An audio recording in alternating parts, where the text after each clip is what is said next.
This broadcast is brought to you by Scenic Productions, LLC, and fueled by the following. Flicker's Tax Service. With tax season just around the corner, visit Flicker's Tax Service in Taylorsville, Mississippi, providing expert knowledge on all returns from 1040EZs to corporations as well as payroll. Flicker's Tax Service. Call 601-785-6900. Southeastern Baptist College, empowering students to reach their spiritual, academic, and athletic potential. Discover the difference at your hometown college. Southeastern Baptist College, equipping the saints. Having AC issues? Does your vehicle no longer drive like new? Head on over to Keys Automotive in Laurel. Keys Automotive specializes in repairing foreign and domestic vehicles. Keys Automotive, located at 623 Arco Lane in Laurel, or call Charles Keys at 601-649-0517. Hey, this is Mason Smith, quarterback and defensive back for the Northeast Jones Tigers and the Scenic Productions LLC Week 3 Player of the Game. Thank you for supporting the Tigers and tuning into this broadcast.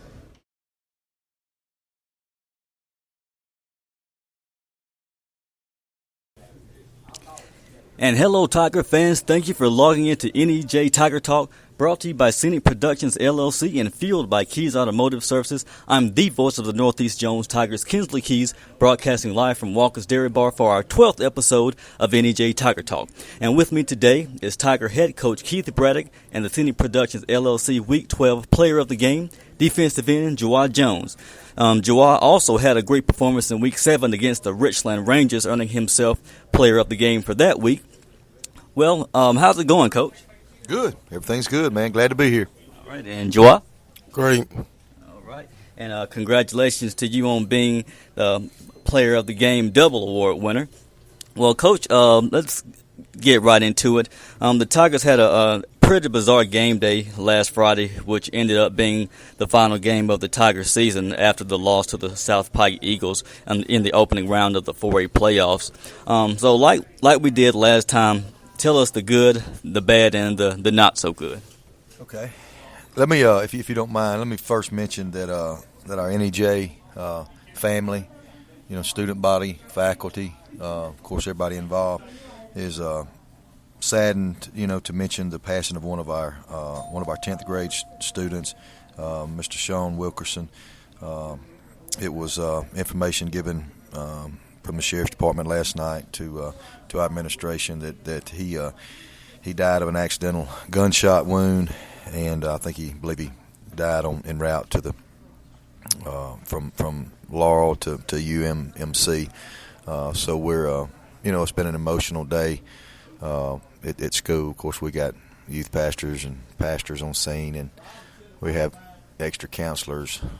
But like I said, we just want to send his family or anyone that's listening that may know Sean that we want to send our condolences to the family. So want to mention that. Yes, that is deeply saddening news, and definitely prayers and condolences to the family. I mean, it's always tough. You never want to hear of a situation like that happening. So from myself to Scenic Production LLC crew and staff, our condolences also to the family as well. All right, back to the good, the bad, and the ugly. I guess the good was the way we come out, and I told our kids, and I mentioned this to you last week, I just want to see us come out. We're playing the number one team in the state, and we know they're really good, they're really talented. There's a reason they're 12-0, but I want us to go out and fight and claw and not look starry-eyed, starstruck. I said I want us to get after it and let's see what happens. Well, we did that the first half. Now, they made a play or two. They did. But we come out and we threw the hitch and pitch to start the game, and, a little razzle-dazzle. Then we blocked the punt, and my man beside me scores here. Joi scores, and then we get the onside kick, so we really went out and fought and clawed. And I was really proud of that, really proud of the kids. We rolled down there with 5 freshmen starting on defense. Okay, that's quite a bit, to say the least. No excuses. I mean, but it is what it is. I guess that would be the good. The bad was we couldn't maintain the second half. They took over, and their athletes took over, and give them credit. I could sit here and make excuses, and we could we could look through one-sided goggles, but the truth of the matter is they had some kids that made some plays, and but that would be the bad that we couldn't finish. We couldn't finish the second half. The ugly to me is the fact that these group of seniors are going to be gone, and not so much from a football standpoint, missing them, but this guy sitting beside me, really good young man. The relationship you build with them, they did some good things on the football field, but that's going to come and go. Kids like Joi, and you form relationships with these kids, and I can't mention them all, but the Ben Knights of the world, Mason Smith, Christian Lowry, Michael Waite. I could go on and on. Just Montgomery. I mean, I could list all of them. They're really good kids. So to me, that's the ugly. They're fixing to move on. And I say that kind of the good, bad, and ugly, meaning that kind of in a funny way. It's definitely not ugly, but it's for us, for them, they won't get to play high school sports anymore. For me, we won't get to coach them, and it's always a little sad when you see those seniors leave that have done everything you tried to do and work hard and acted right. So we want to definitely wish those guys, wish those well. But that's how I'd probably give you the answer on those three. Okay. And I definitely understand your standpoint on that. I mean, that's the sad thing. I mean, honestly, we knew it was coming to this point, but it's just when you actually have to face it, it makes it totally different. Well, that was a playoff game, so considering that there's always that chance that this could be the last game, with that being said, talk about your emotions before that game. Well, it's like I told the kids yesterday, there's only going to be one team in each classification that's going to have a smile on their face once the playoffs start. Okay, at the end, because everybody's going to lose out until you get to that one team, and that's the state champion. So, you know it's coming. What you do, it hurts a little when it's over, but then you'll reflect back and look at where we're at and how far we've come and the way they've worked and what kind of men they're going to be in society, and hopefully we've helped mold them in those areas. It's definitely positive, especially with a group of seniors like we got. They're had some good football players, but they're really good young men, and I'm looking forward to seeing them go and become young men and fathers and husbands. So it'll be interesting to see, because there's a lot of success with those kids. Indeed, there is, Coach. Now, after the game, you gave a very, very powerful post-game speech and really acknowledged the seniors. Talk about this group of seniors you've had the privilege of coaching this year, and what makes them so special. I know you kind of hit on that, but I guess just kind of go deeper into it. Well, they're a group that's been through a lot. When they were freshmen, we tied for second place in the region, and it come down to points. And anyway, we were in the playoffs there, and they were eighth graders. We were 7-3, so they saw some success there as young kids. But since they've been, involved the last couple of years at high school, we've had let's just be honest, we've had a couple of years of struggling. Well, they all stuck with it. A lot of times you see people tap out and give up, they stuck with it and saw it through and got us back, headed in the direction we need to be headed in, which there's no doubt that's where we're headed there, and, got us back in the playoffs. But like I said, there's just a lot of character in that class, and I could go on and on. I'll forget half of them, but you got kids, like Caleb Walters, okay? He ended up, he only starts a couple games in his career, but he stuck through it. He worked hard. He never missed a day. Guys like Corvion Harrison never misses a day. Comes to work, has a good attitude. So that's the thing about this group. Like I said, we don't have 8 or 10 guys going on to play college sports out of this class, but there's a lot of character, if you follow me, and there's no doubt to mention, going what I said earlier, that they're going to be successful husbands and fathers and good men for our society, and that's what matters. Nice. Now,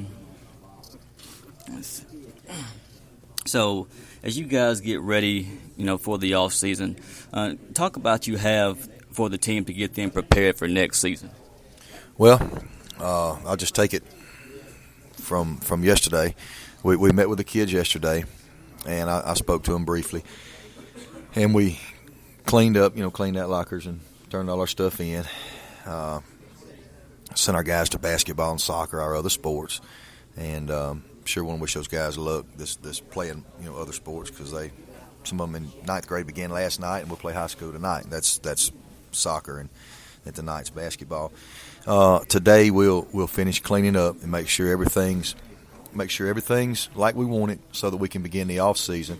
So basically, what happens is we spent 2 days cleaning and meeting with those kids, and then Wednesday we start lifting weights. We're starting to get better. We're not taking a day off. We're not going to throw the football out there and play football or touch or let them leave early. We're going to start the next day getting better. So we're cleaning up 2 days and having some closing meetings, and then we're starting in the weight room tomorrow, and we'll continue that. We'll live 5 days a week through January, and then we'll meet and discuss it as a staff. Sometime around the February mark, the spring break mark, we'll start implementing some running and going outside with it. But that's mainly the thing we'll do the next 8 weeks. It'll be an 8-week cycle, and it'll be in the weight room, and it'll be 5 days a week. No time off, huh? I hear you, Coach. That's how I like it. No time to take off. You got to get back to working toward a championship. I feel you on that one, Coach. Now, providing an early, look at spring training, you have a lot of spots to fill on the offensive side as you're losing quarterback Mason Smith, receivers Jalen Hudson, Dawson Brooks, and Jamarcus Sampson, running backs Tony Barnes and Zamarian Duxworth, and even offensive linemen Justin Montgomery, Corvion Harrison, and Ethan Moss. Then on defense, you're losing 4 starters in defensive end Joi Jones, defensive tackle Zach Rogers, and middle linebacker Ben Knight, and outside linebacker Cole Thomas. That's 12 total starters you're losing, mostly on offense. So would you say you and your coaching staff have your work cut out for you this coming spring? Well, you do. You always do, and I'll be honest with you.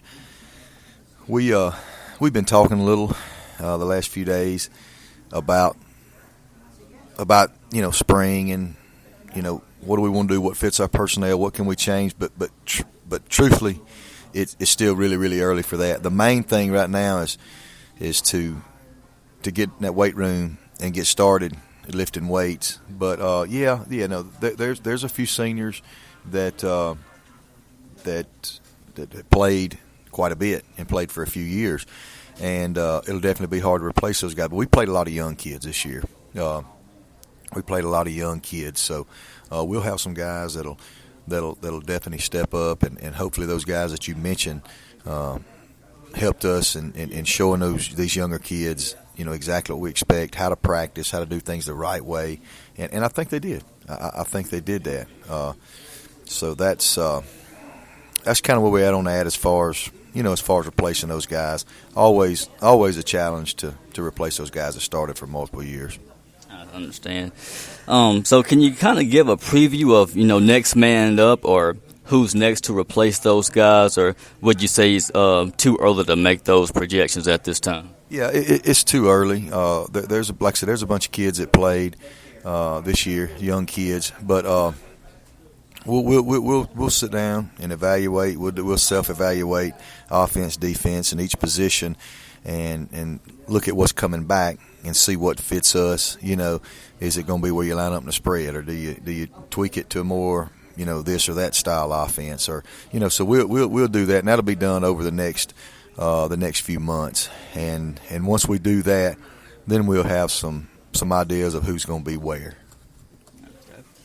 Well, all right, Coach. Well, it's always a pleasure talking with you, as it has been all season. So good luck to you, your coaches and players in the spring as you guys prepare to dominate the 4A division next season.